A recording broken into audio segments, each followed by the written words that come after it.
Good evening, good afternoon, good morning, everybody. Welcome back.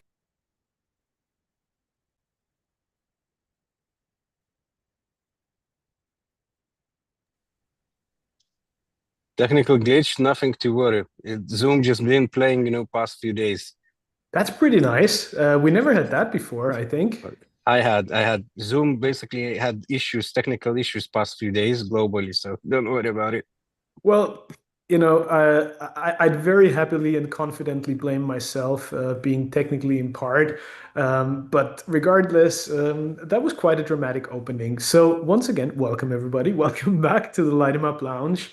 And I almost have to welcome myself back after a 2 weeks hiatus. But thankfully, Albert did a fantastic job keeping the lounge open for all of you and keeping everybody entertained whilst I was busy with some private stuff. We're back. We're back in full swing, back in full action with a super exciting guest tonight. I'm honored, I'm excited, and I'm a little starstruck to welcome a globally renowned tenor slash cigar maker joining us from Argentina, all the way across the globe, I should say. And there's plenty to talk about. So we'll go right in, we'll get started, and we'll explore the rich and colorful and very flavorful world of Iván Gancedo from Dominium Cigars, joining us live from Argentina. Ivan, welcome to Light 'em Up, and thank you for joining us today. Thanks, Reinhard. Thanks for the possibility of chatting with you guys and mainly with you. And it's a pleasure to share our passion, which is tobacco and the cigars and premium cigars and all the stuff. So for me, it's a pleasure to be with you guys. Thank you very much. The pleasure is all ours, and you're well underway with your Dominium Cigars Salomones. And of course, we'll talk about the product in just a moment. But first, we have to, well, start from scratch is a big word with a gentleman who wears as many hats as you do. But I'm curious, and we'll go into all the details. What would you say is the common thread and the one thing that ties together the different fields of art and artistry that you've been involved in? And it spans all the way from practicing the art of law, which runs in your family's blood, sports, the finer things in life, to eventually starting your own cigar brand, Dominium. What is the one thing that ties it all together? If I have to say something, it would be passion, because there is no bond between one thing and the other, because they're so completely diverse that it's passion drives my life. It's like when I get into something, I'm very obsessive. So until I don't master whatever I do, it's like I cannot make it, because when I started skiing when I was like less than 2 years old. By the age of 9, I was J5 ski champion of the West Coast of the United States. And then I became a alpine skier. I went to the Topolino, which is a World Cup for the kids in Monte Bondone in Italy, and I did many things. Then I played polo I did many sports. I played ski, polo, surf, stuff like that. Then, what do you want to be when you grow up? Oh, I have to be a lawyer. So I studied law. I practiced law while I was while I started my singing lessons when I was like 20. So it's like first time I get into the Colón, the Teatro Colón, which is not in Köln, but is the Colón Theater of Christopher Columbus in Buenos Aires, which is for me the most beautiful and amazing Colón Theater in the opera theater in the world. I said, I want to become that. So I started studying. And then so my life is driven by passion. That is the answer of your question. But there's not really no connection between one thing. It's like, Well, as I briefly teased, practicing law runs through your family lineage, and you had generations before you that all followed that profession and that career path. Did you ever feel pressured in any way, shape, or form to follow in your family's footsteps, or did you feel more of a freedom and flexibility to follow wherever your passion might lead you? regarding my law career, it was not pressure. It was just it was what you were meant to be. You didn't even have to think about it. When you were 10 years old, what you want to be when you grow up? I want to be a lawyer. So it's like I never even gave a second thought about that. If I would study something, that would be law. So I never, it's like when your father and your great grandfather he makes wine, then you're gonna learn how to make wine, then your grandson, your great grandson, and that's the way. Europe is a very how do you say not even in Spanish, in English, whatever. It's like it's the knowledge is passed from generation to generation, you know. So whatever you do, your kids, your grandsons, your great grandsons, they will do what you're doing. So that's when you see something, it's since 1755. So it's like, come on, you have 280 years of making wine, making champagne, being a lawyer, being a whatever, making suits, shoemaker for 200 and 250 years. In my case, it's only 110 years of lawyers, which in Argentina, we have 215 years as a country. It's like half of the of the country's lifespan being lawyers. Prior to that, engineers and stuff like that. But anyhow. Well, obviously, having such a long-standing family history and legacy, and I think this is very much true in the premium cigar world or in the tobacco world also, of course, that can be a blessing and a burden both at the same time. And as I think it's very respectable and applaudable for a young gentleman to follow in such big footsteps and continue a family tradition. Yet at the same time, it takes a lot of courage to also not necessarily go against that, but have the guts to say, this is where I want to create my own legacy, or this is where I would like to start something from scratch, because you feel that passion in your heart, you feel that yearning, you feel that longing to to, to set out and create something for yourself. As tough as that might be, feeling some opposition from the family if they would love for you to follow in their footsteps. But what was it that eventually got you across that line or tipped you over where you said, this is what I got to do, and even if I go against the family tradition here, I need to follow my heart. I need to follow my passion. Well, it was I started. It was funny because how you would ask me, how did you get into singing? Because I was not, like in the kids choir, or you were in the like those kids that sing in the the Vienna chorus, kids chorus and stuff like that. The boys' choir. Uh, yeah, chorus choir, sorry, of Vienna and stuff like that. I was never into that. Not only that, my parents would listen to Pink Floyd, anything but classical music. But my grandmother, she would play piano, and she started singing at the age of 70, 70. She lived until almost 100 years old. And when I said, first of all, I started singing with my brother. I have only one brother, he's younger. And he started, like rock and roll band. He said, you that you can sing in tune, come and sing with us. Okay, so we started singing AC/DC. Then all the 90s we sang, like covers of Nirvana, Stone Temple Pilots, all that stuff. I'm 52, I'm turning 52 this Friday. So it was all the 90s, all that type of music.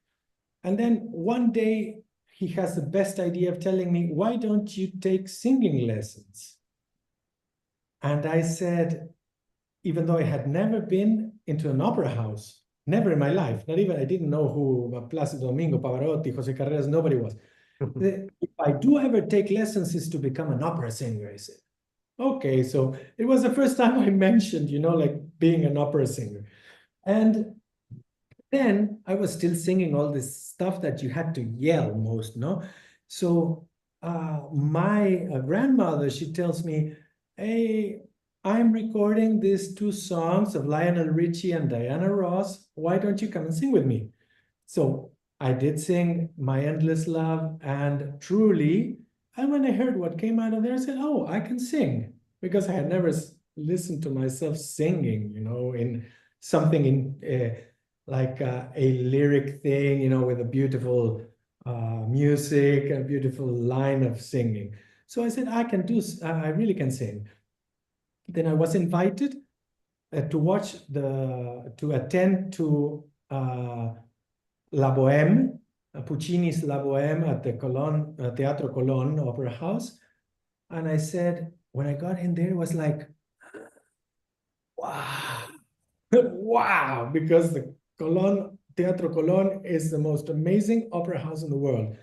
And when I got in there, the music started. I said, I don't know how long it takes and what do I have to do, but I have to be on that stage. So next day, I started looking in the yellow pages, where can I study singing? It was so fucking funny.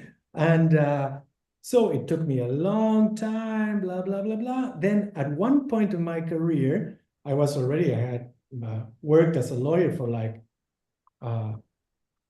11 or 12 years. I said, Dad, I want to be a singer. It's like, I don't want to get to the age of 50, 60, or 70 and say, I could have been, but I didn't dare to try.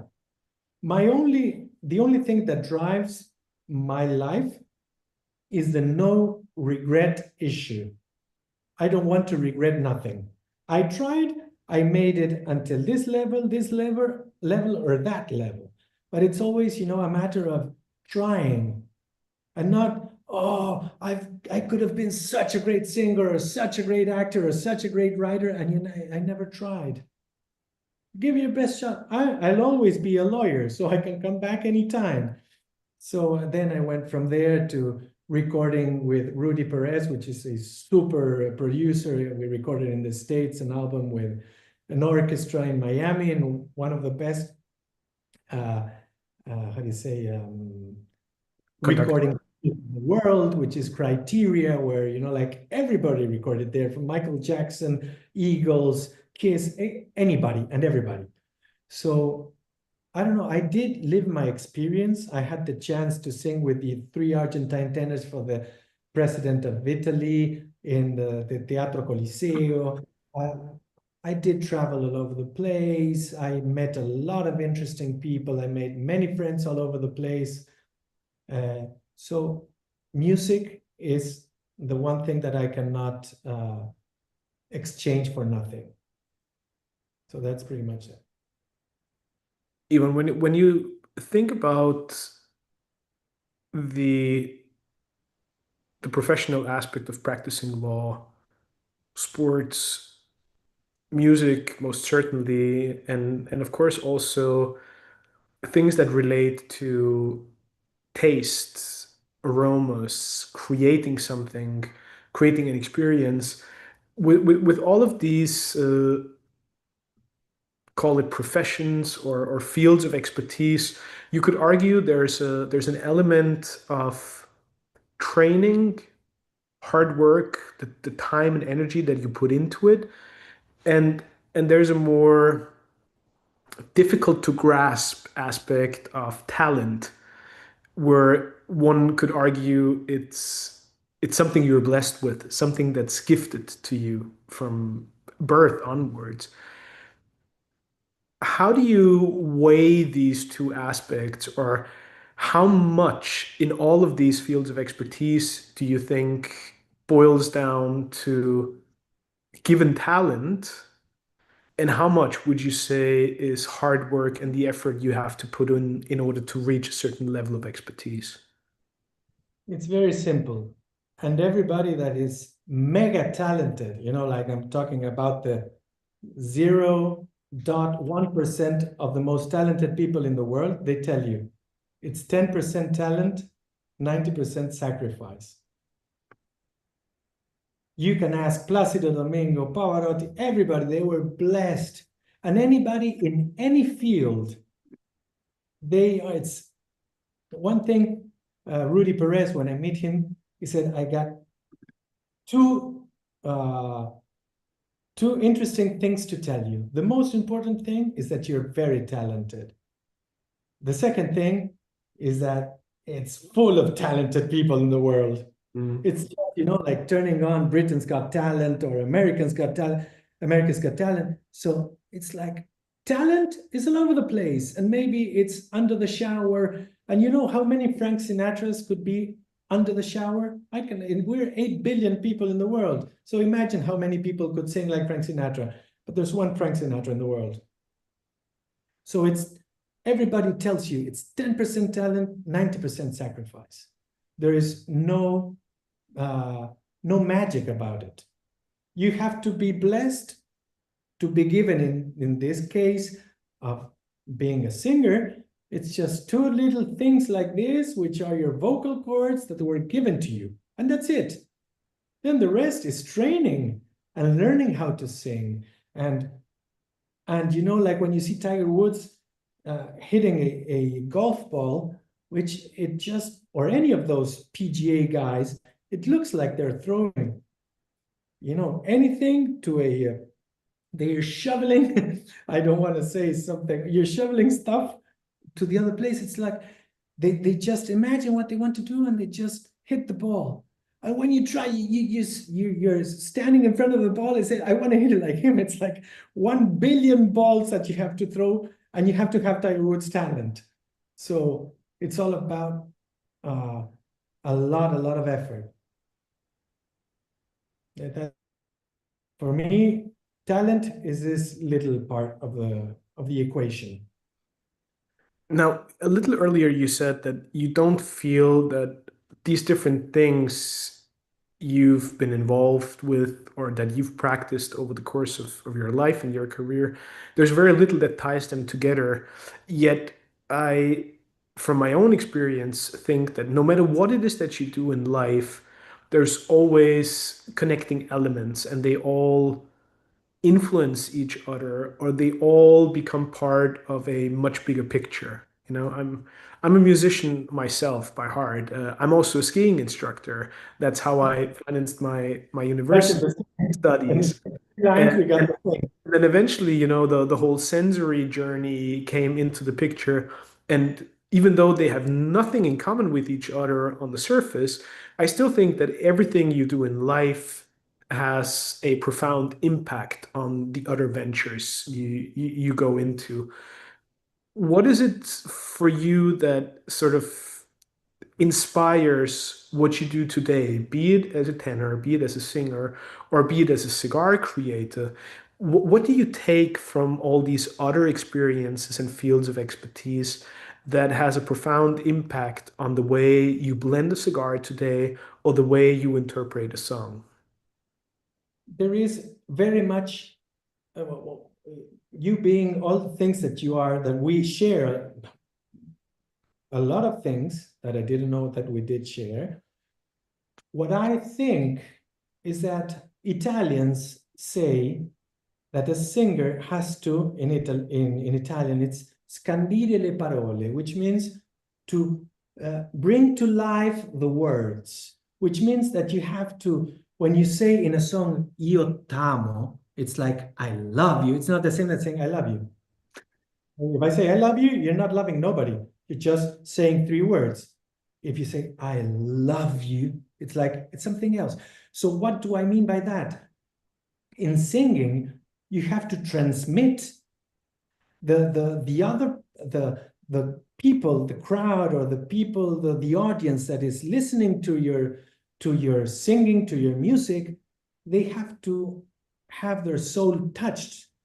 So with, I think, which I do not dare to call myself because it's not my expertise, when you are a master blender, you want to transmit what you feel with that cigar, and you want that every time that someone brings that cigar to the mouth and puffs and say, oh, he's feeling the same that I felt. So you're being touched, you're being moved. It's all about passion. It's what I said the first time, it's passion. Passion drives. When I say that, like Mercedes-Benz, passion driven. You see, it's passion what makes the world go round. It's about, for me, because I'm a very passionate guy. And regarding law, of course, that many times in the artistic world, when you are a performer, when you're not a manager, when you're not a producer, it's not good. Because many times managers, producers, and guys like that, they abuse the artist, which what he only knows what to do is to be an artist. So he knows nothing. They make him sign a contract when it's for life, and you have to, like give your soul to the devil. I say, hey, that's a problem. When the artist walks away, the lawyer comes in. I say, I cannot sign this. So you cannot have the career where you're being raped by a producer or by a manager, with all these major figures. They had problems with their record labels, with their managers, where they took like 50% of what they made, millions of dollars. Prince, Elvis Presley, like everybody. So that is the problem when you're also a lawyer, that you cannot sign things that you know that you shouldn't sign. So that is where the lawyer comes in, which is pretty much the guy that is not an artist. It's a butcher. Do you sometimes find it difficult to sort of combine these two hearts that beat in your chest? Because from what you say, and I can very much relate to that. One is a very theoretical way of thinking, and it probably, belongs to a different part of the brain and the way you think and make decisions, versus the artistic side. Um, Sort of, how do you work the two in tandem? I think that when one is producing, the other one, it's like in flat line. When one works, the other one rests.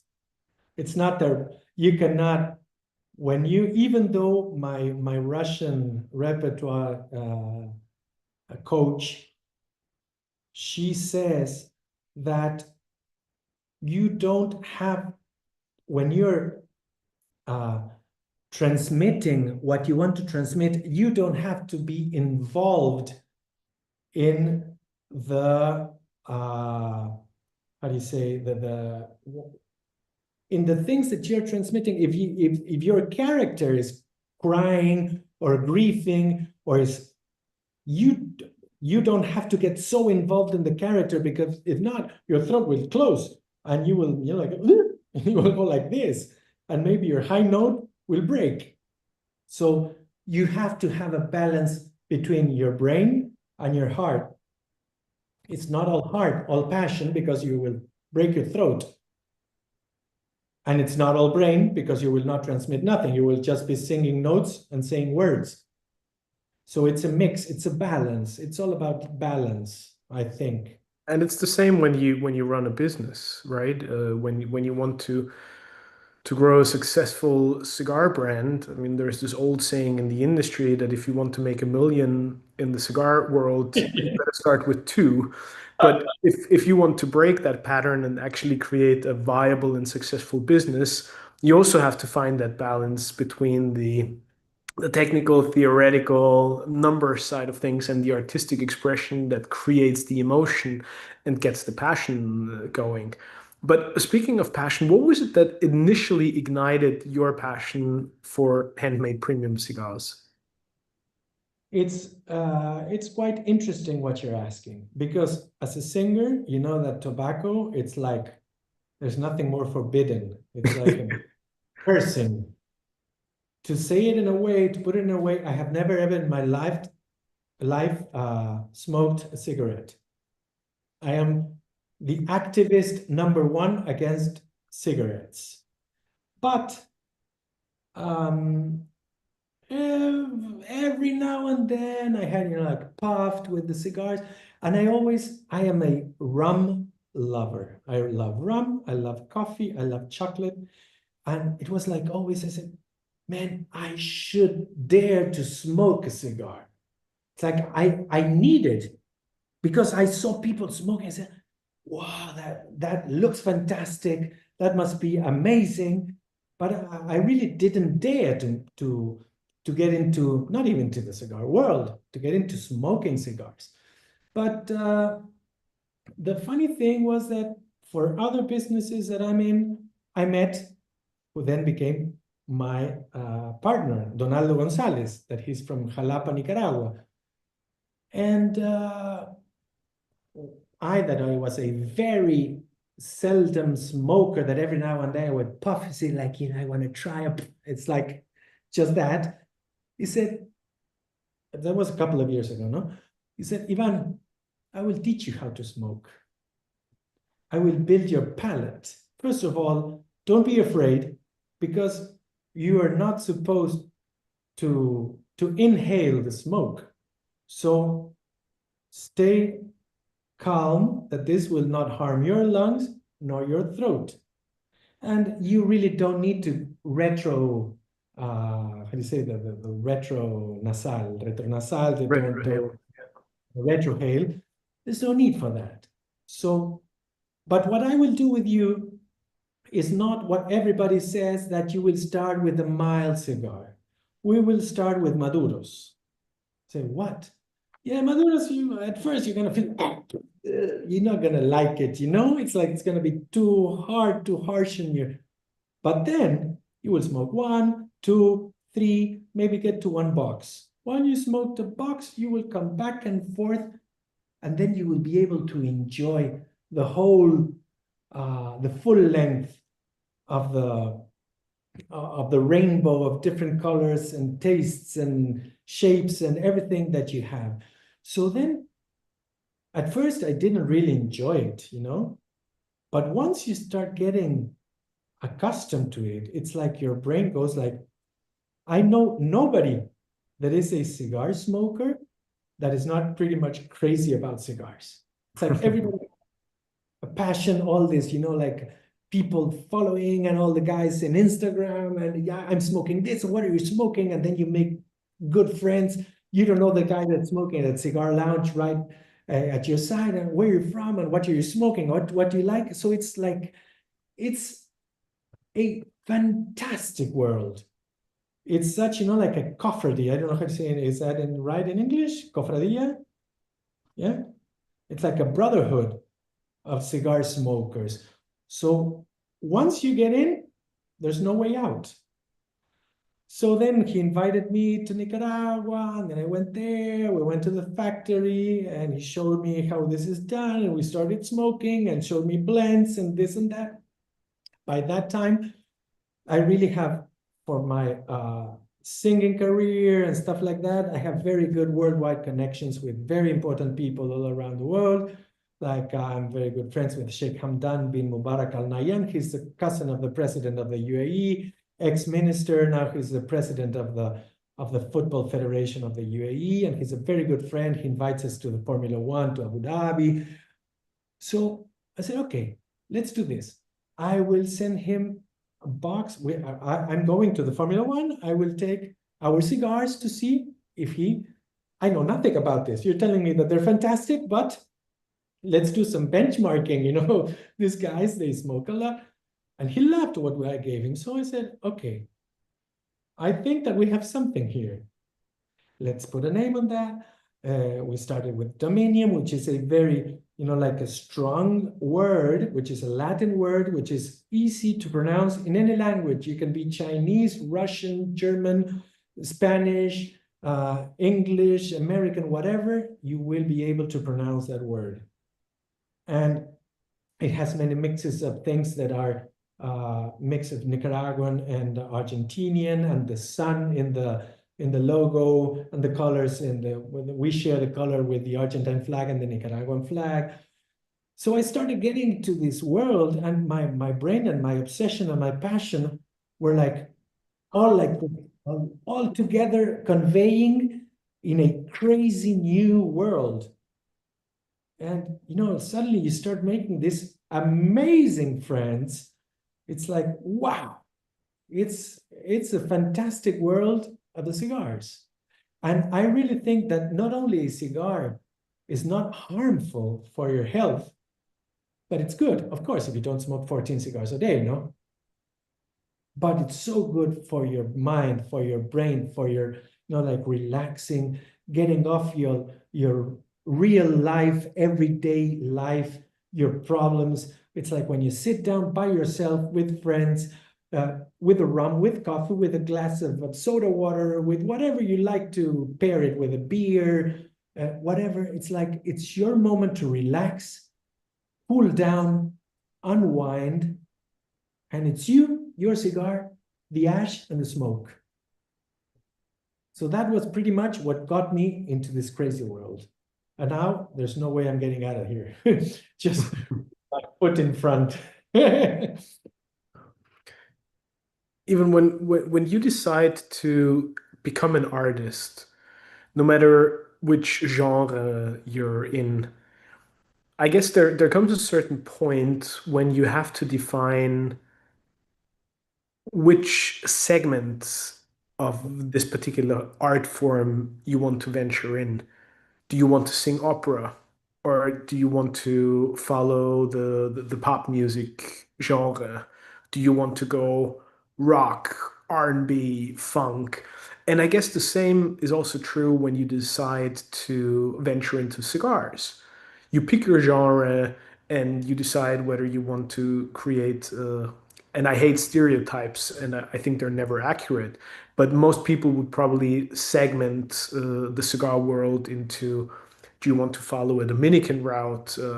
Are you longing for a Honduran profile that might have a bit of a Cubanesque twang to it?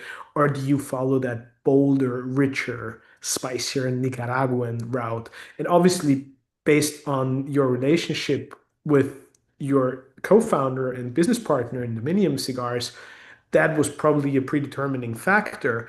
But when you first started with cigars, and I love the comment that Albert made here in the chat box where he said, starting with a Maduro is probably like being baptized with fire. Uh, how did you pick your genre? How did you form the idea in your head as to the style of cigar, the style of blend you wanted to follow with Dominium? Okay, to be true and honest, I was introduced to Nicaraguan cigars. So pretty much your palate is built on that profile, which is a very complex profile. What I love, we normally are blends. They are fillers, 100% Nicaragua, binders from Indonesia, and wrappers either from Ecuador or Mexico. Like San Andres, Mexico for the Maduros, and Ecuador for Connecticut and Habanos.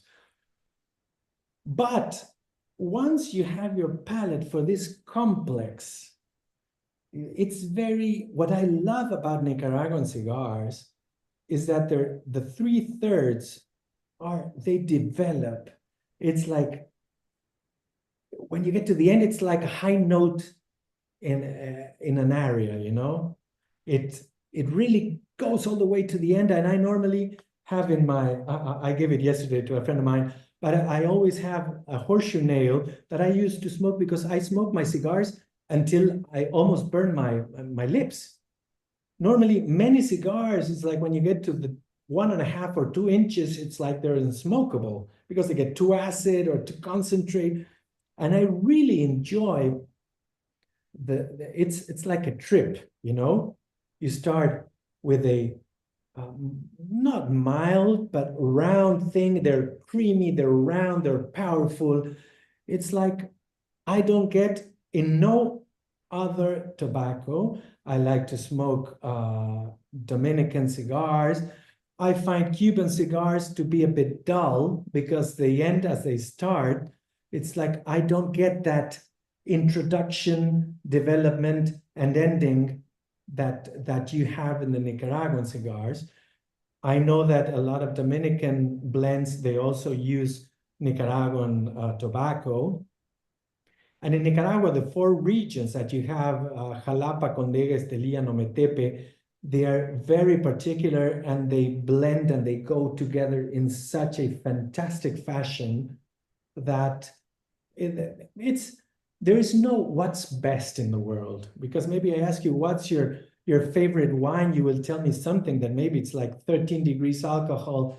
For you, it's fantastic. And maybe I tell you, I love to drink a high altitude from the northwest of Argentina, 15.5 degrees of alcohol, which the grapes are grown at 3,000 meters above sea level. So it's like a round, powerful wine. And maybe another guy likes Chianti. It's the same with tenors. When they ask me wine, cigars, and tenors, they have the same. Because you have, what's the best tenor? No, it depends. For singing what opera? If you want La Bohème, you will, of course, choose Pavarotti. If you want Otello, you will like Plácido Domingo. If you want to listen to Andrea Chenier, you will choose José Carreras. It's like, what are you pairing your wine with? Are you going to eat deer that you just hunted? Maybe it's a Cabernet Sauvignon, a very powerful, round wine. Maybe you want a pasta, it's just a Chianti, light, 12.5 degrees. So it all depends.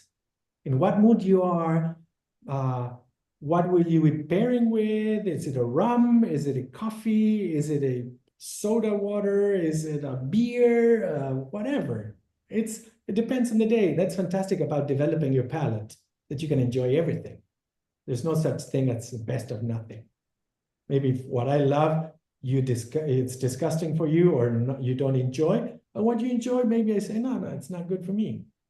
I prefer my stuff. I normally only smoke my cigars, but I try other stuff, but I come back to my stuff because it's what I like. It's my problem. It's not that I smoke the best, not at all. It's what I enjoy smoking. So everything is okay. As an artist, how much do you think you can diverge from that? Or how much do you think as an artist you can tap into other genres and play around with cross-pollination? Or do you think you have to find your niche and stay in that and stay true to who you are at the core? No, as an artist, I think that when you're an artist, the artist is everywhere, even in law, anywhere. When you're an artist, you cannot you cannot deny who you are, and you cannot hide your artistic part, you know? So it's like in anything, when you sell a cigar, I say, okay, well, why should I choose your cigar instead of the other cigar? I tell them, my cigar is a cigar that people that can buy any cigar choose to smoke. It's not the most expensive. It's not the most whatever, the most rare. It hasn't been 10 years in a cellar. No.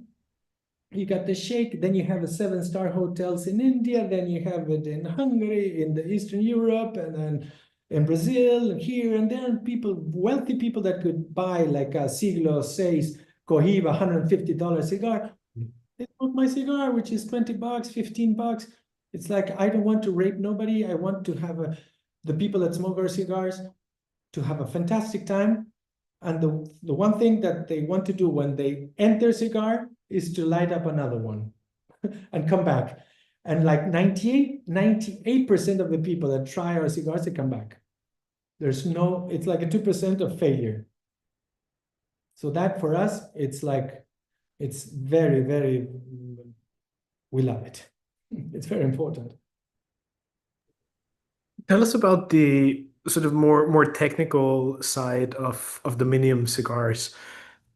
Um, the gentleman who introduced us to each other, which I'm very grateful for, was Claudio Scroy, a very dear friend and an iconic cigar maker in my humble opinion.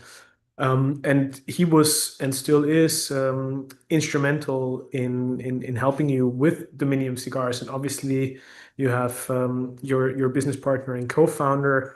Um, Being a cigar enthusiast is one side. Jumping on the other side of the fence and becoming a manufacturer or a brand owner, somebody who puts his heart and soul into a cigar and offers it to the people out there, is a different ball game. Um, how did you approach that crucial step from being a connoisseur, an aficionado, somebody who loves and appreciates a great cigar, to eventually creating your own? And what in that process would you say was the most challenging aspect? Well, first of all, Claudio Sgroy is a fantastic human being. He's such an, I have many, many great friends, Italian friends. I really happen to have fantastic connection with Italian people, and they are, you know, like Italian guys are the Italian guys. That's it. And Claudio Sgroy, as you just said, is an iconic cigar master. And we already had been, you know, like traveling around the globe for like a year. And last year in Totabac, I met this guy in Dominican Republic. And then, no, he's a Dominican guy. That I met him in Dortmund. And then when I come back home, I ask him, hey, who do you think that could give us a hand, you know, because it's not about just making an effort, but it's just about where and how to make the effort. Because if not, it's just, you know, like swimming against the current. And you have hundreds of cigar labels and many good cigars, but how can I stand out in the crowd? Why will people choose to smoke my cigar? So he told me, I'll put you in touch with this guy. He's the guy you got to meet. And I wrote to Claudio. We spoke with him. He became our counselor, and he gave us a lot of light in our trip, in our road, in our trip, God permitting, to maybe, who knows, to some type of success. But he's a guy who has a very clear mind. He knows he knows everything from the seed to the ash, to selling. He has been everywhere in the industry. So he's a guy that you really have to listen to. He's a very generous guy. And he also told me, okay, I'm going to introduce you to my friend, and that's Reinhard. He's a very interesting guy. He knows a lot about the business. He's a very influential guy. You got to know this guy. Come here. So he's a guy that introduces you to the right people. He makes it easier to commit less mistakes, because, you know, time is money, mistakes are money. So there's a lot of investment here and there. So it's like you want to, the silver bullet, you want to use it in the right direction, not spending thousands or whatever in the wrong direction, because they say, okay, it's your problem. You chose to put the money there. It was not there. It was the left-hand side, not the right side. So, but Claudio, he's a very important guy in our potential, as I told you, God permitting, weather permitting, whatever permitting, success of our brand. As I told you, what I admire very much of you is that what you do, what you and Jeremiah do with Mirapfel, because it's amazing. Those cigars, and what you transmit. That's art.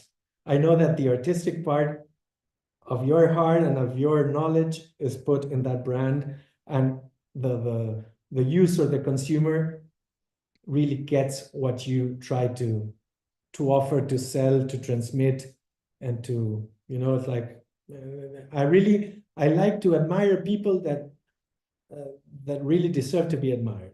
It's not, don't look at, yeah, that's flashy, he makes money, he's rich, but okay, as you said, he made $1 million, but how much did he invest? 2 million. So he sucks, So that's pretty much it. Now, on that note, Ivan, it's as an artist, one side of the equation and one side of your artistic expression is, I believe, what you carry in your heart, what you consider your voice, your tone, the things that you want to convey. And there's the other end, which is the receiving end, the listener, the consumer, the connoisseur, who might have certain preconceived notions or an expectation towards what's being presented to him. And not always do these two come together or coincide. And oftentimes, when we have manufacturers on the show, I wonder and I ask them which route they follow. And I truly think there's two ways of looking at it. One is, here's me, here's what I would like to convey, here's the story that I want to tell, and I couldn't care less if you like that or not. I just do whatever I think is right. I put it out there, and there's going to be some people who relate to that and others who won't. But eventually the product finds its own audience. Whereas the opposite approach would be to take a step back and not focus on what it is that you love the most, but what you think the audience will be receptive or open towards. And I guess both can be viable. The question is just which route do you follow? Can you relate to that? Of course. I understand exactly the point that you're going to. The only thing that I take into account about what the audience or the consumer will look at or will expect is the vitola. What size, what shape, and what is it? What happens nowadays? What is the most precious thing that we do not have? Time. So if I give you a double Corona, 7.5 by 50, you need an hour and a half, 2 hours. Who has 2 hours to enjoy a cigar nowadays? Much more when you cannot smoke inside. So you need to pause your life or freeze your butt outside when it's wintertime or melt when it's summertime to have 2 hours to smoke a cigar.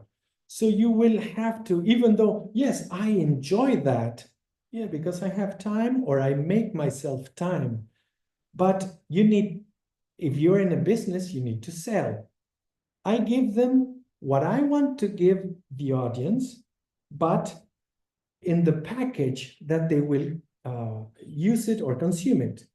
Because if I give you a cigar this size and you don't have the time, nobody's going to pay for a cigar this size and smoke this and throw away half of it. So maybe you have to Like go. sitting through a Wagner opera. Huh? I'm not Wagnerian. I like, like some of the instrument. I love instrumental part of Wagner, but I will not sit there for 4.5 hours. Like my first teacher would say, in the time that Tristan and Isolde are are getting to know each other, Verdi and Puccini had grandsons. Like you have a love duet. Come on, man. A love duet cannot be more than 5 minutes. It's like, then go to bed. So that's the Italian way of thinking versus the German way of thinking. But coming back to this, what I like about It's, of course, what is in certain market, what do they like? What size do they like to smoke? So maybe you will end up doing Toros 6x52, Robustos 5x50, maybe a Gran Robusto 5.5x54, then a Petit Robusto of 4x50, and maybe one 6x60 Toro Gordo. But I have 19 different vitolas. I love Salomon. Yes, it's an expensive cigar. It's a long cigar. But I also have here, like have these Perfectos. I have 5.5x54 that maybe if this continues, I will smoke another one. But it's like you cannot make only a business on what you like to smoke. Yes, on the profile, on the flavor that I want to transmit, because you will get pretty much the same sensation with a Robusto than you get it with a double Corona. It's just that you have 1 hour less or 45 minutes less to smoke, to go back to your wife and then have your wife, like banging on your head again. But once you return back from the cigar lounge or with your friends, so you need to go back home. It's like 4 hours and a half playing golf. You went away from home, the kids are like banging on your head, then you come back, you had a horrible golf round, you're with a bad face, and you have to come back home. So it's pretty much, like it's about time and pleasure. It's a mixture. But we do, going to the main core of the question, I don't think what profile is that they're looking for. It's like, I give you the size that you're pretending to smoke with the amount of time, but I want you to feel what I feel with what we do, with what we blend, with the tobacco that we use. That is pretty much what we try to aim to, no?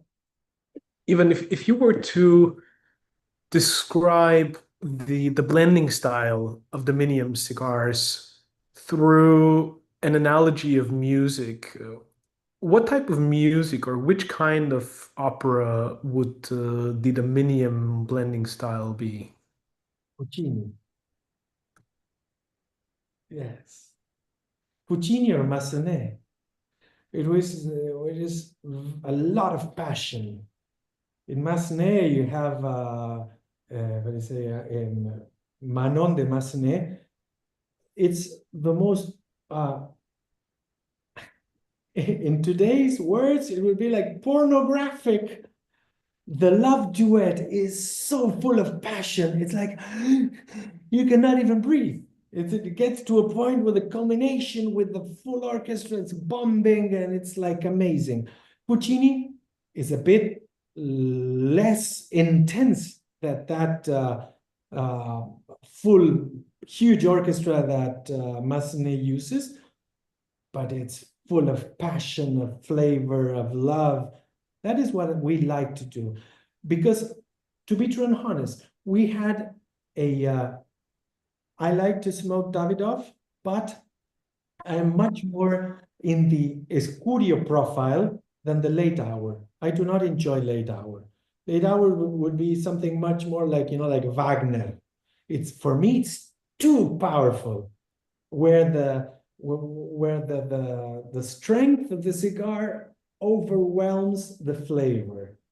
So I love something, our Maduros, they're round, they're powerful, but they're not like too strong. They're creamy, they're very enjoyable, but not excessively powerful.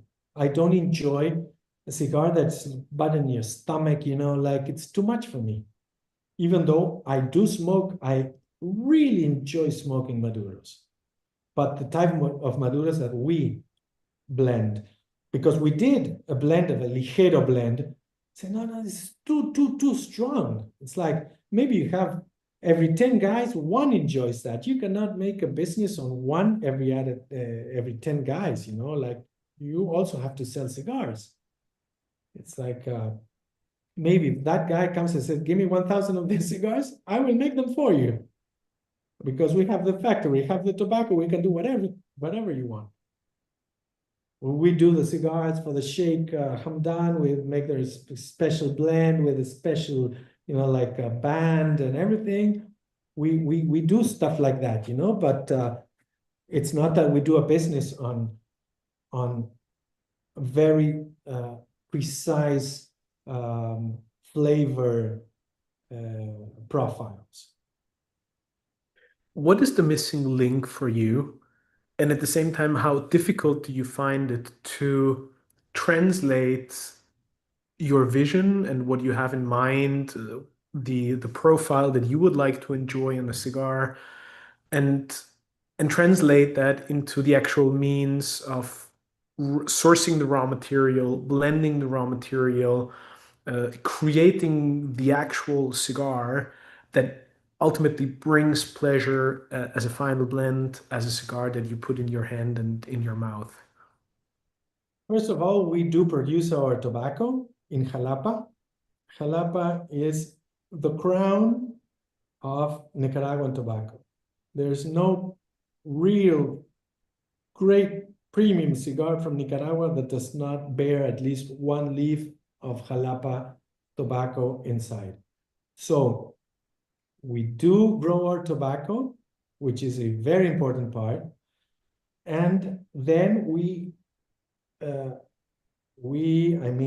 through my partner, who's a local partner, you could say, okay, you're a tenor, you're from out of the business. It's like I could be the guy that buys cigars, puts a label in it, and sells cigars and say, oh, I have a cigar label. No, that's not the case. I'm the partner with Donaldo González, who's a local guy, he's one of the owners of the factory. We do own the tobacco together. But the thing is that we get to choose the best leaves. When there are some types of tobacco that we do not grow, we buy it together with maybe AJ Fernandez or with Oliva, make big purchases.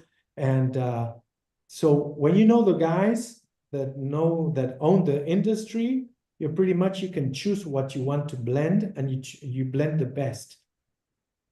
So that's why pretty much we have a very good, what I believe, a very good product.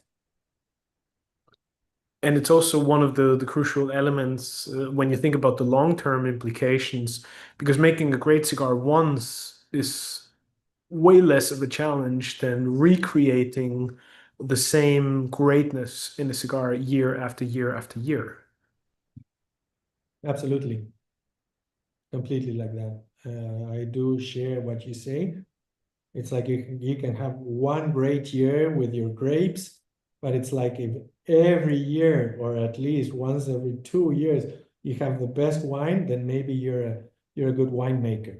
Here it's about consistency. And what we, the New World cigar makers, the great advantage that we have against Cubans is the quality, the objective quality of the cigar, of the cigar making.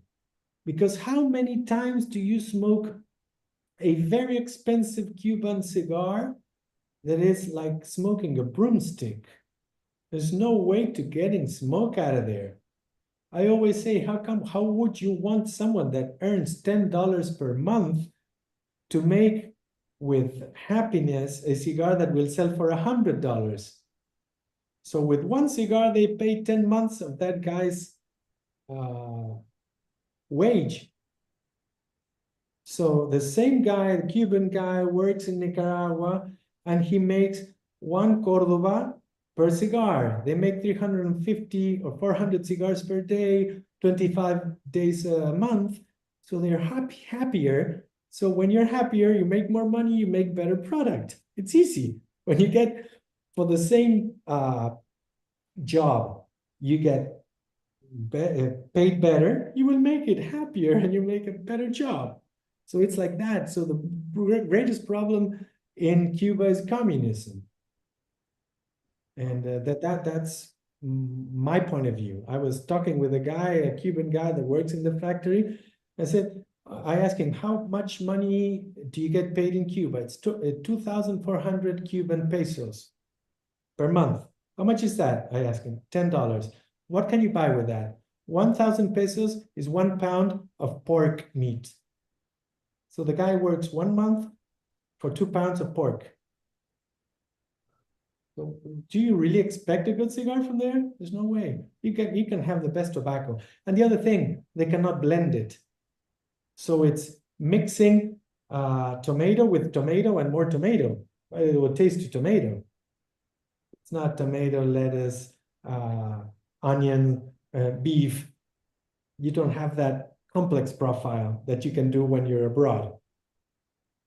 But Speaking of those ingredients and the variety, even earlier you were describing sort of the core proposition of the Dominium cigars with a Nicaraguan filler using different types of tobacco from the different growing regions, an Indonesian binder, and either an Ecuadorian Connecticut shade, Ecuadorian Habano, or a Mexican San Andres as the wrapper option.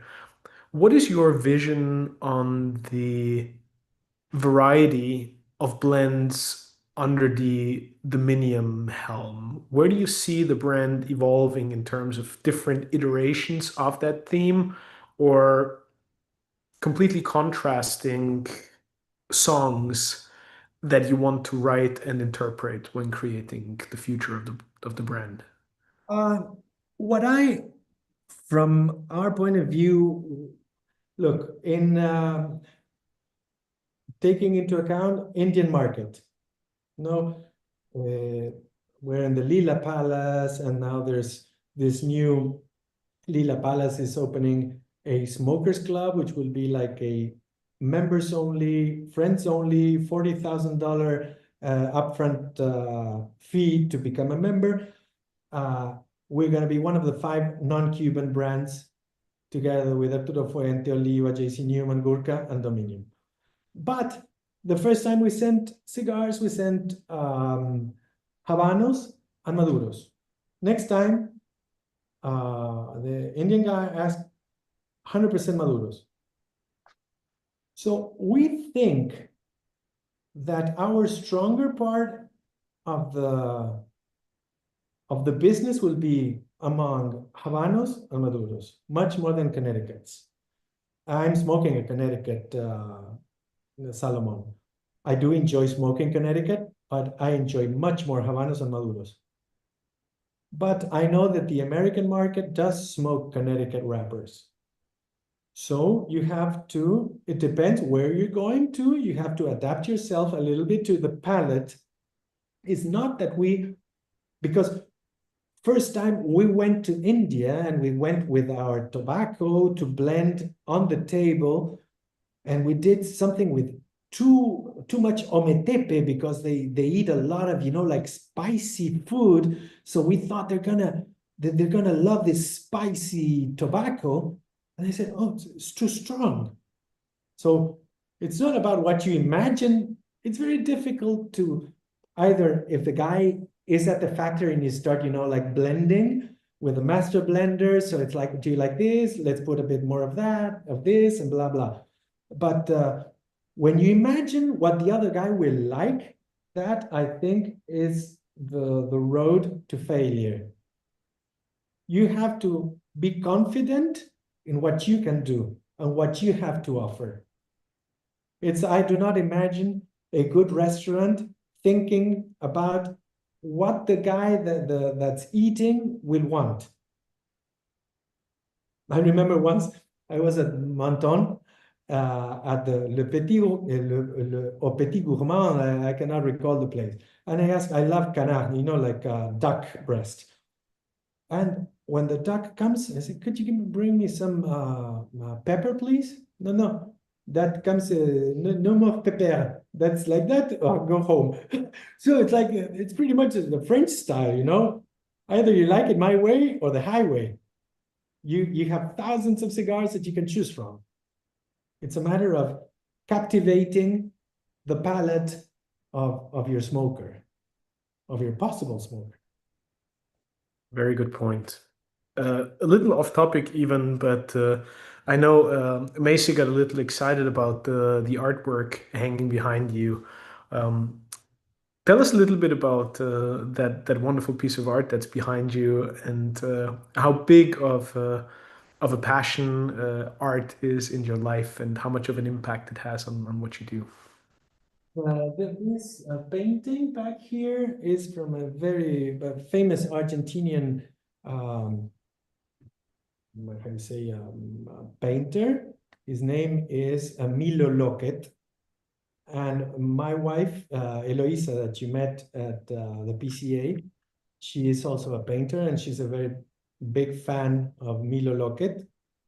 So it was like she did really wanted to have one of his paintings. So we had this painting done by him. It's quite a big painting.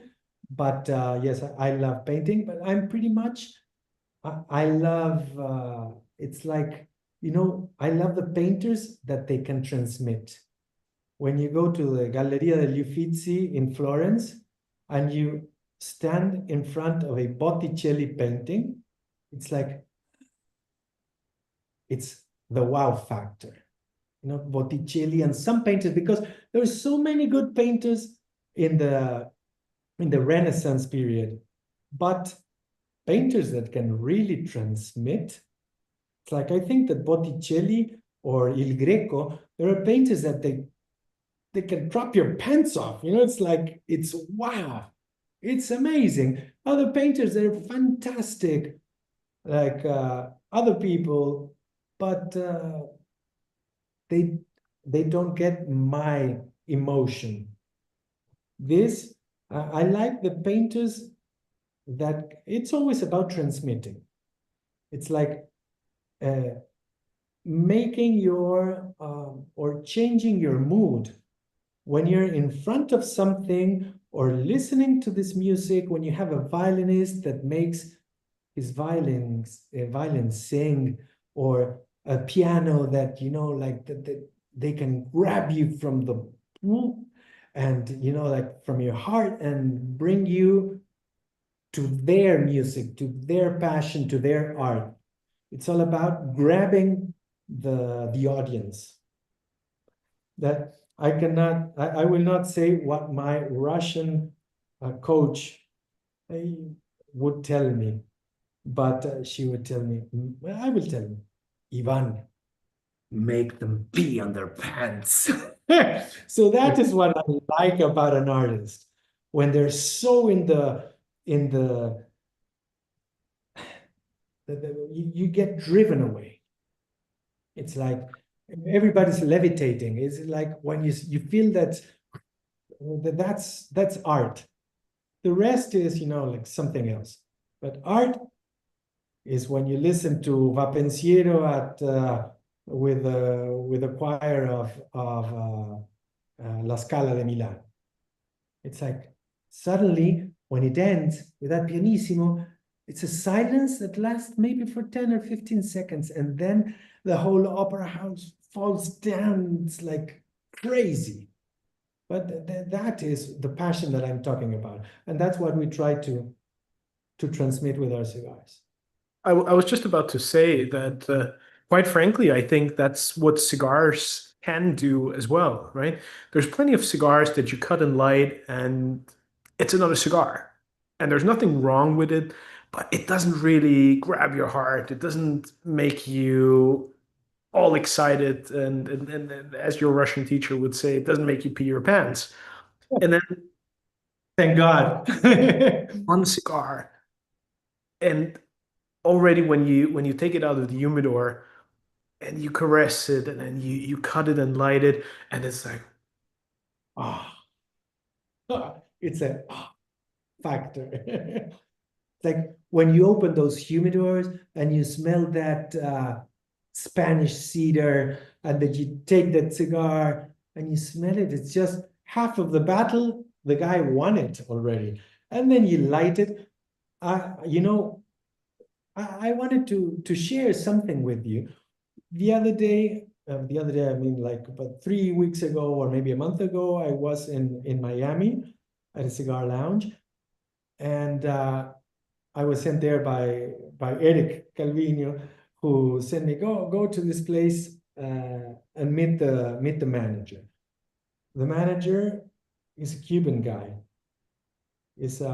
I cannot recall if it was Kiki Fernandez, I think. And the guy was a manager of La Casa del Habano Partagás in La Habana. So the guy knows a lot about cigars. So he tells me, okay, give me your cigar. I will light it for you. He's doing some magic passes, like for like 2 minutes. That's like, whoop, like, you know, like when you have a good bartender, and he goes like this, smoke. Smoke it. And that's my cigar. It's like the same cigar that I smoked 100 times tastes much better. It's sweet now.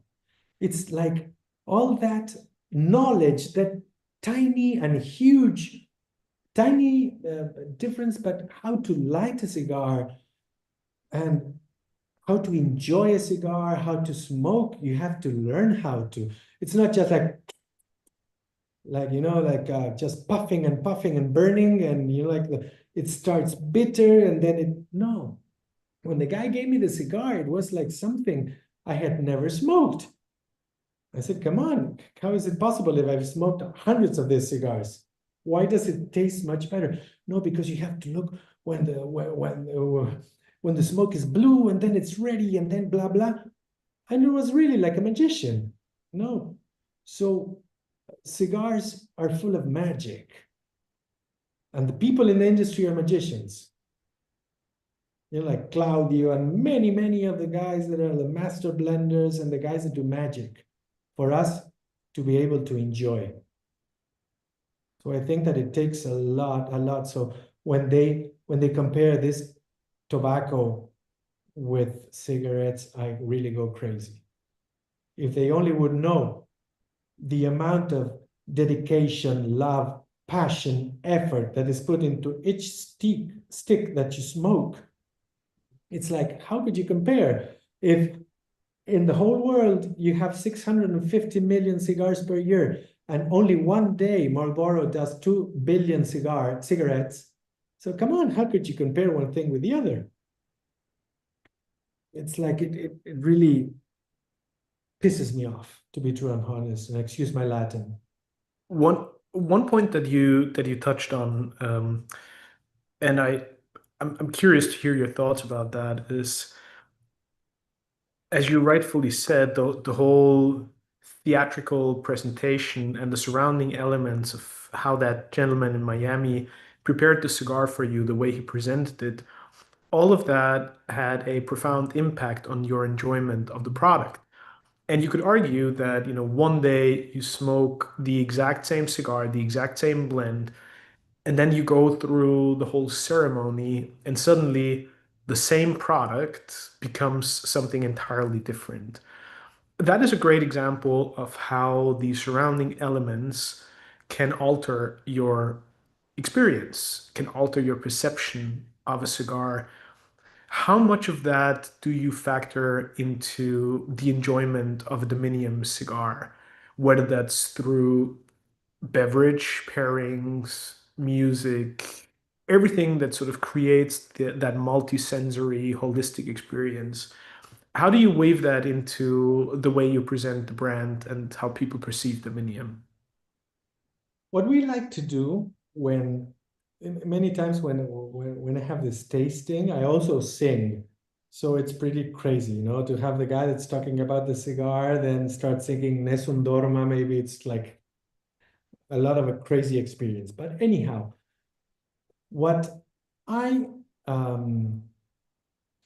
think about pairing, maybe all of the guys that are watching and when you go to a cigar tasting and they give you a Flor de Caña 130 aniversario, they can give you a short leaf piece of crab cigar that will taste fantastically well because it's a rum that you're tasting. So then when you go back to the cigar shop, or to the cigar lounge and say, give me that same thing. And you have a coffee and say, what is this? If it was fantastic yesterday, but yesterday what was fantastic was the rum. So what we try to do at the beginning is at least the first third of the cigar, not to pair it with nothing that will influence your taste buds. Then you can enjoy with whatever you like to enjoy your cigar with. But I want you to really taste the flavor of my cigar, not to be influenced, because I think that that's foul play.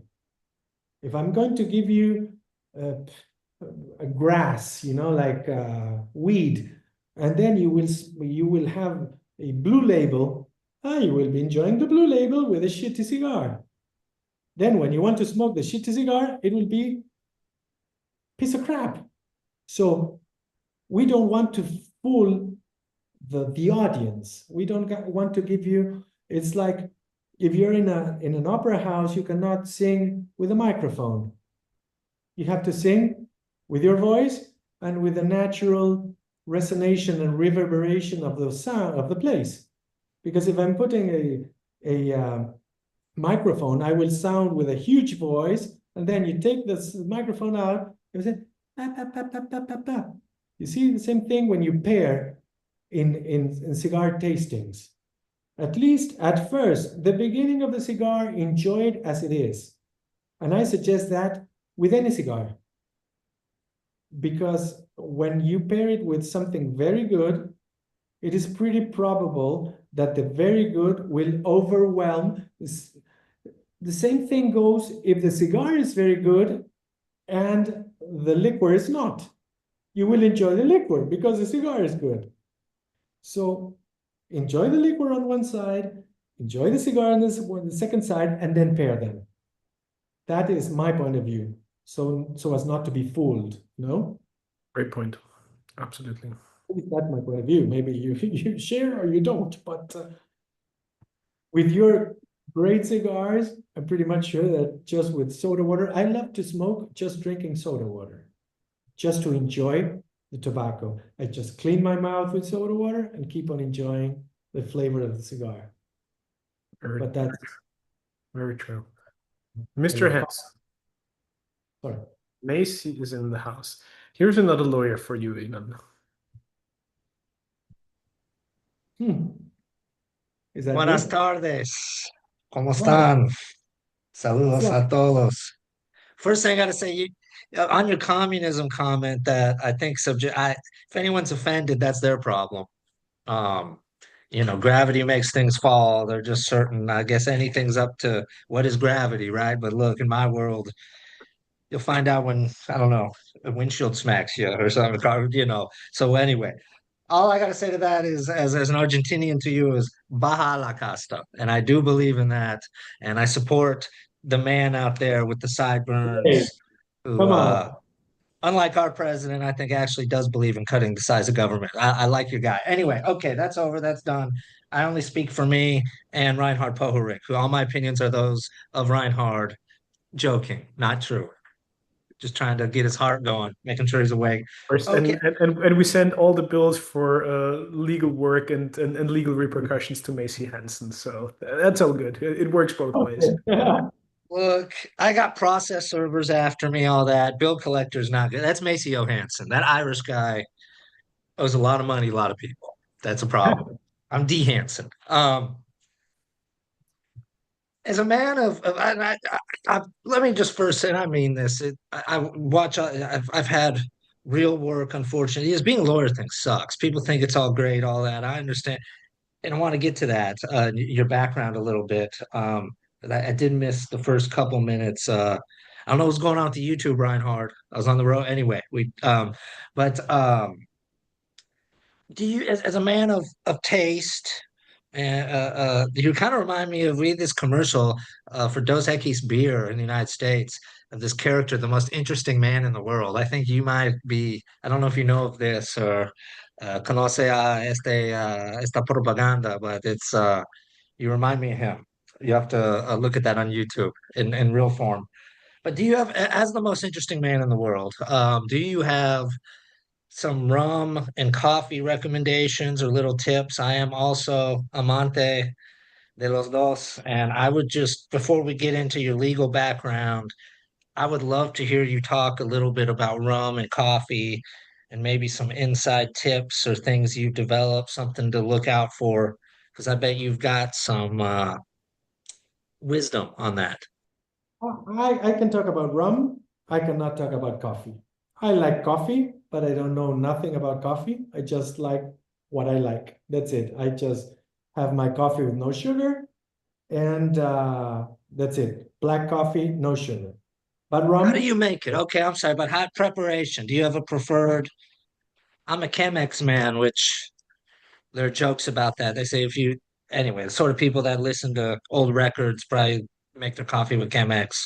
But do you have a preferred method? not really, not really. To be true and honest, I am not a coffee expert. I just have coffee. Maybe I enjoy it more or less depending on what they serve me. I do my coffee. I like it's pretty regular coffee, which is the Nestle Gold, which is it's not torrado. I don't know how you say that in toasted or whatever it's in English. But I do know about rum, which is my absolute favorite liquor in the world. I am a very, very big fan of Flor de Caña. 18 years, 130th anniversary, 25 years. Then I love Zacapa, 23 years. The XO, then I like Santa Teresa 1796. I like Diplomático Extrañejo. I like also Brugal 1888. But there are many, many. To be true and honest, all the good and expensive rums are good rums. It's like, it's very difficult that you will smoke a bad, expensive cigar. Sometimes when they're overpriced, they will be, because, you know, like many regular cigar makers, suddenly they come out with $100 or $70 cigar stick to make it, you know, to feel more important. We know, like, oh, we have $100 cigar. Yeah, but your cigars suck. See, if they don't suck, but they're not worth $100. But the rums, there are so many, all in the Caribbean and in the northern part of South America. I mean, Colombia, really Venezuela. Then you have Guatemala, Nicaragua. You have Dominican Republic. You have all those places where the, you know, like rum is it's part of their history. But I like, you know, about Zacapa is very vanilla tasty. Flor de Caña is a bit more on the honey side, but it's my absolute favorite for pairing a good cigar.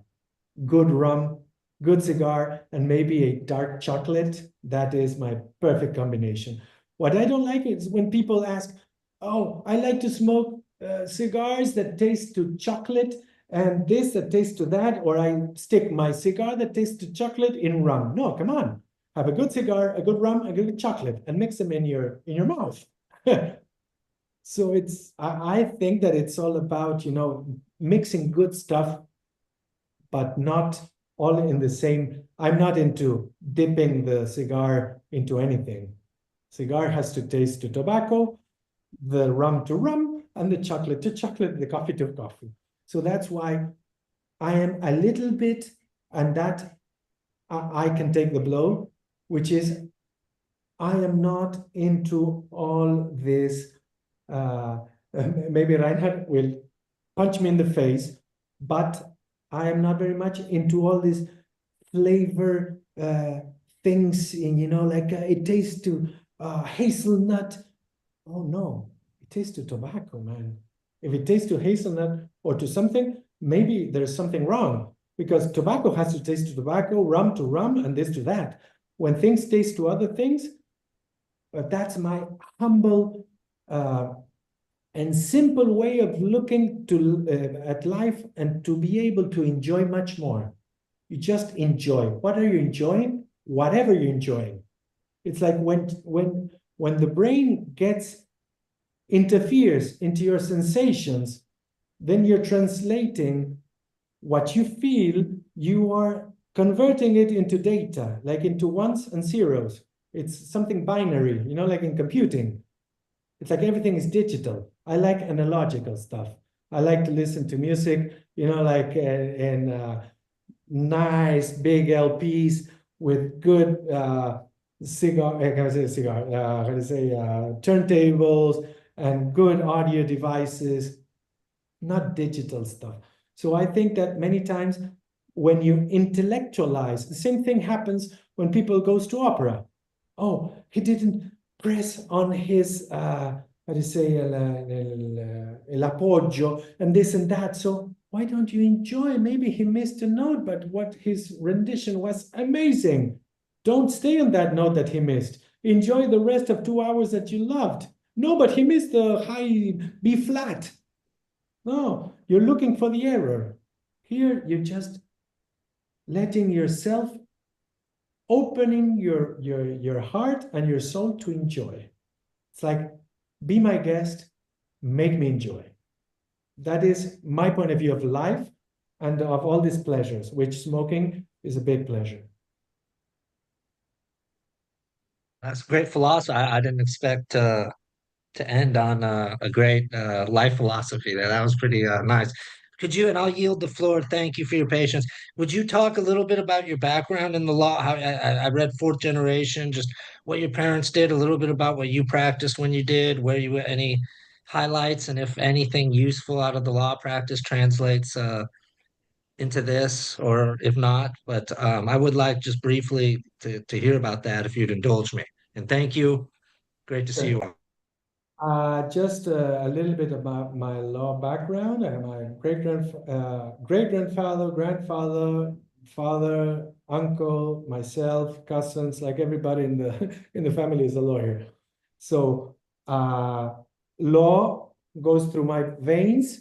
It's like when you sit down, maybe if you are brought up in a tobacco factory and your father owns a tobacco field, you will go to the tobacco field, you will learn about seeds, you will learn about, so it's like you,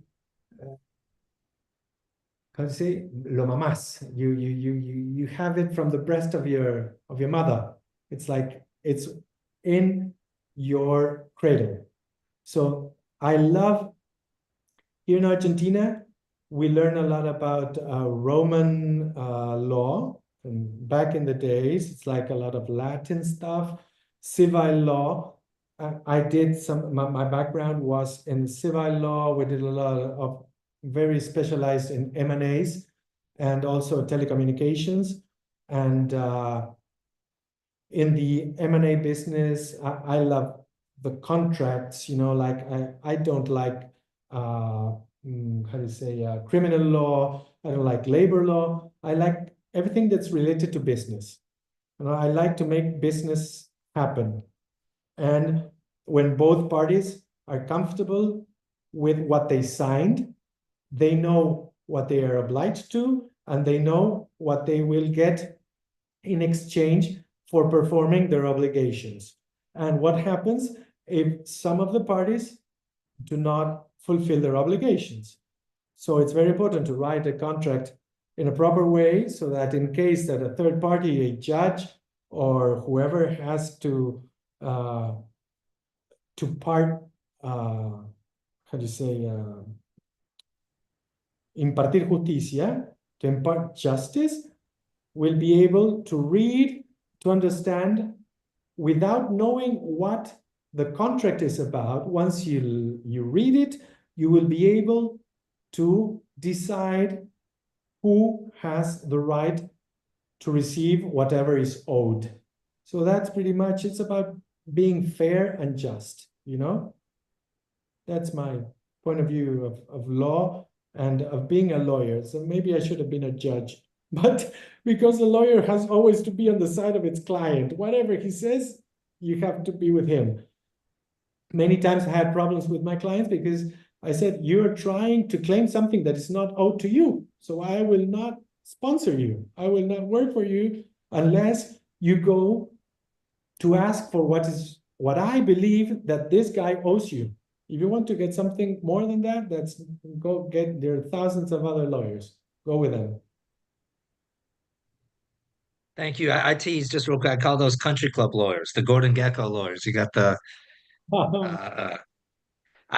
I like, look, I'm a litigator. I need people fighting. I like, anyway, but so don't put us out of business. We need people to have disputes. No, thank you.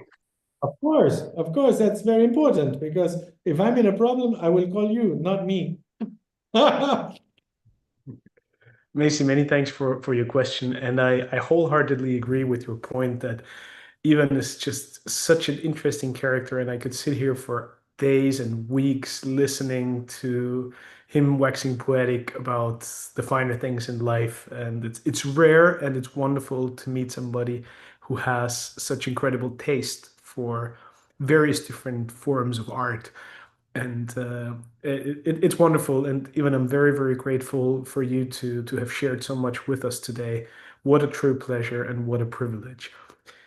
I would like to close our session today with a question that sort of brings us full circle and all the way to the beginning, talking about your various different backgrounds, passions, and the different forms of art that you've practiced and that you've been involved with over the years and decades. Um, we live in a world that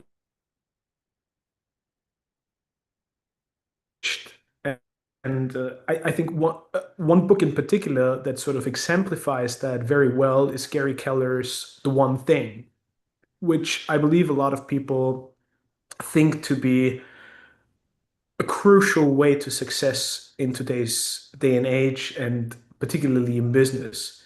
You have to focus, find that one thing, follow that religiously, and become great at it, but neglect and ignore all the other stuff because it's just noise that will distract you from the one thing you should focus on.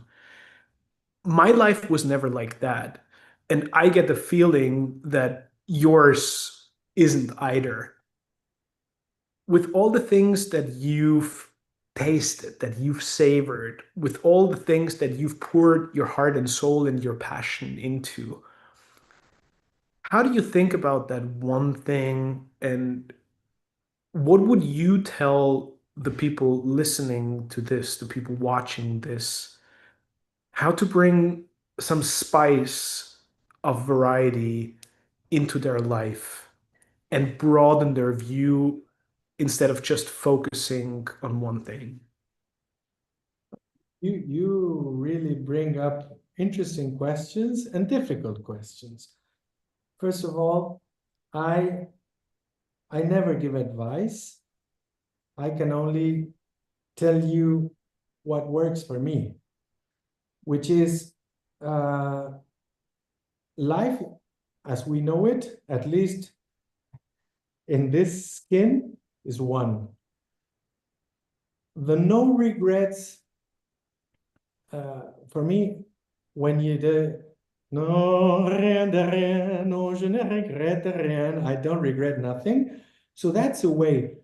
How do you want to be the day that hopefully you're laying in a bed and getting ready to go to the next level? When you look backwards, would you say, do I regret what I did? Should have I tried to do something else? So don't get to the point where your answer is, I could have tried, I could have tasted, I should have traveled, I had the money, but I didn't enjoy it. Because what happens with what you described from that book is that you're going to be the best nail maker in the world, but your life will be just making money and the best nails in the world. Did you enjoy the money you made? How much money is enough? It's never enough if all you do is chase money. It's enough. It's just to be happy, to have your bills paid, to be able to travel, to have friends, to enjoy life. It's not about just making money and having just one thing to make more money, more money, more money, because the only thing that you will have is your wife's new how do you say boyfriend to drink a Blue Label or Macallan 25 when you died and you left millions of dollars and you did nothing of your life. You just made money. Did you live?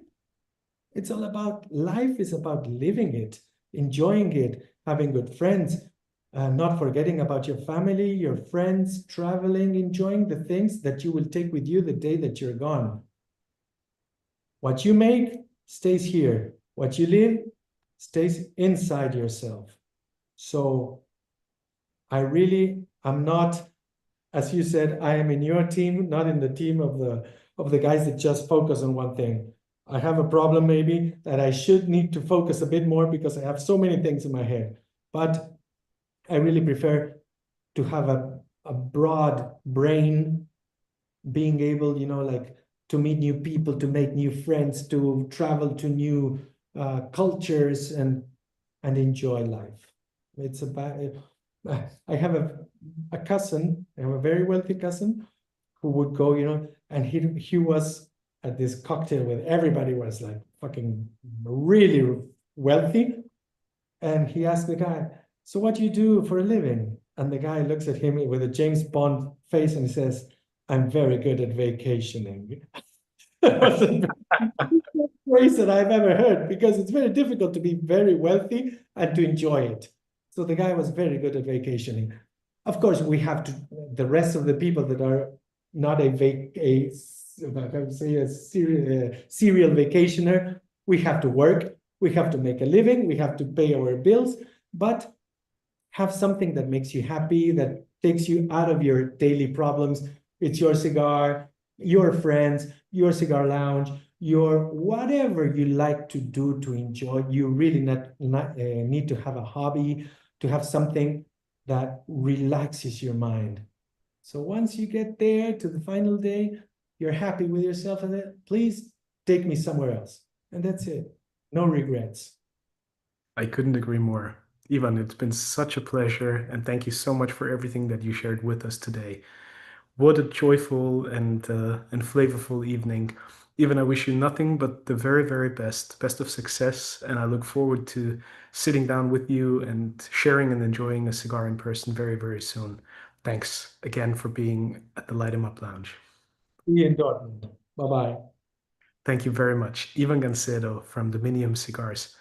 That's it for today. Thanks everybody for tuning in. We'll see you next week, same time, same station. Until then, you be well, light 'em up. Goodbye, everybody. Thank you for tonight. Thanks, Reinhardt. Great show. Yeah, again, great show. And Ivan,